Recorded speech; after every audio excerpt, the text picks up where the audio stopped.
सकाळी ऑफिसला होतो, घरनं फोन आला की अरे तुझ्या नावाचं ना काहीतरी पार्सल आलंय. मी म्हटलं काय आहे नेमकं. तर त्यांनी ओपन केलं आणि म्हणाले की अरे यात ना कुठलं तरी न्यूजपेपर आलाय. मलाही आश्चर्य वाटलं की न्यूजपेपर कशाला कोण पाठवणार ना. तर मी म्हटलं कुठल्या भाषेतला. तर ते म्हटले की मला काय वाचता येत नाही. म्हटलं ठीक आहे. म्हटलं एक काम कर, तो जरा उघडून बघ त्यात आणखी काही आहे का. मग तिने तो उघडला तर त्यात कॉईन होते. मग मी तिला म्हटलं की ते काढ जरा, कुठले कॉईन आहे जरा बघ. तर मग तिने ते काढलं आणि यात 2 कॉईन होते. आता यात कॉईन कोणकोणते होते ते जरा मी तुम्हाला दाखवतो. यात हे 2 कॉईन्स आले. पहिला कॉईन आहे हा. हे आहे विजयनगर साम्राज्याचं कॉईन.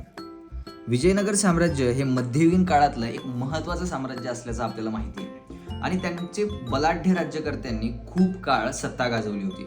हे जे कॉईन आहे याला कासू म्हणायचे आणि हे मध्ययुगीन काळामध्ये प्रचंड प्रमाणात प्रचलित होतं. तुम्ही या कॉईनवर पाहिलं तर पुढच्या बाजूला इथं तुम्हाला गरुड दिसतो, जो हात जोडलेल्या अवस्थेत आहे आणि उडताना आपल्याला दिसतो.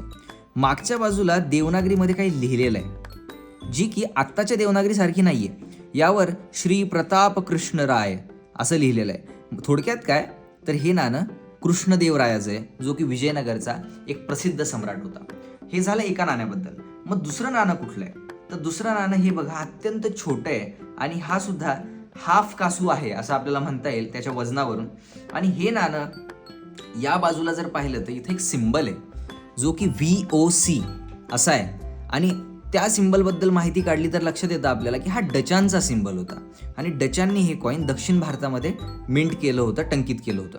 पण मागच्या बाजूला जेव्हा मी बघितलं, म्हणजे ज्या कारणामुळे मी हा कॉईन घेतला, तर इथं मला श्री वाचायला मिळतंय, जे की शक्यतो शिवराईवरती असतं.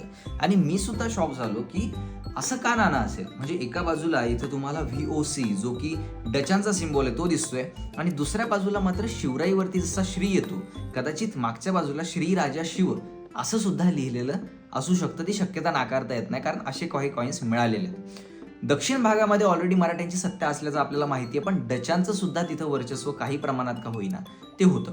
तर हा जॉईंट इश्यू असावा का दोघांचा, हाही एक कयास आहे. पण यावर अधिक अभ्यास करून अधिक व्यक्त होत आहे.